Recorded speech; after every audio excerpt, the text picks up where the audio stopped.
તમે જે સર્કલ જુઓ છો ને એ સર્કલ રેલવે સ્ટેશન સામે જ રેલવે સ્ટેશન એ છે. સામે જો રેલવે સ્ટેશન છે. એ રેલવે સ્ટેશનથી 400 મીટરના અંતરે જ આવેલું છે. ને આ એક ગલી છે જે સર્કલથી અંદર આવો ને એટલે આ ગલી છે. આ ગલીની અંદર લગભગ વધારે ગુજરાતીઓ જ છે.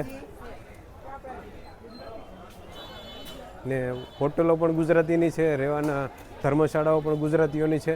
ને પાનની દુકાનો, ગાંઠિયા, જલેબી, ફાફડા, ભજીયા ને ગુજરાતી ખાવું હોય તો આ ગલીમાં બધું ગુજરાતી મળી રહે છે. ને રેલવે સ્ટેશનથી 400 મીટરના અંતર જ આવેલી છે આ ગલી. ને ઓલું મેં જે સર્કલ બતાવ્યું છે ને એ સર્કલે આવીને આ સીધું આ ગલીમાં આવતું રહેવાનું. આમાં જુઓ તમને બધા દુકાનોના નામ ને એવું બધું ગુજરાતી જોવા મળશે. જો આ સહજાનંદ ટૂર્સ એન્ડ ટ્રાવેલ્સ.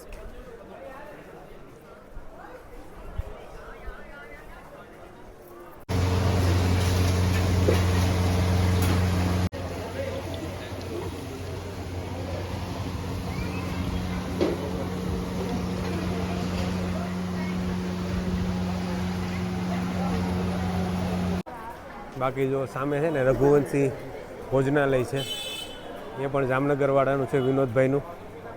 બાકી જો આ બાજુ રઘુવંશી ટૂર્સ એન્ડ ટ્રાવેલ્સ, એ પણ ગુજરાતી.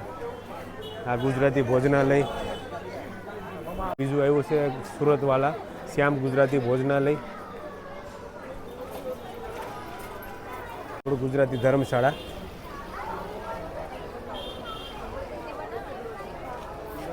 જો આ એક ગલીમાં લક્ષ્મી રેસ્ટોરન્ટ છે, એ પણ ગુજરાતીનું છે. અને આ એક દીપ ટૂર્સ એન્ડ ટ્રાવેલ્સ, એ પણ ગુજરાતીનું છે.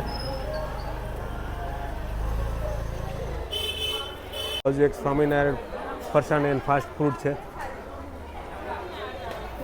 સીધી રેસ્ટોરન્ટ એન્ડ કેટરિંગવાળા છે.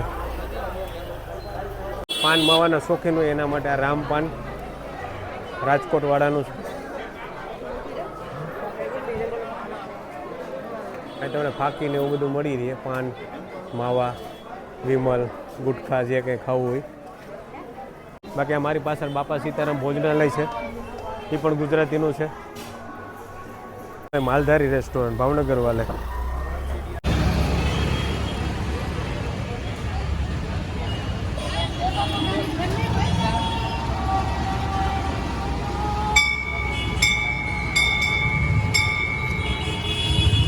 આપણે એવું હોય કે સિંગ આપણે સૌરાષ્ટ્રમાં જ મળે, પણ અહીં મળે છે સિંગ.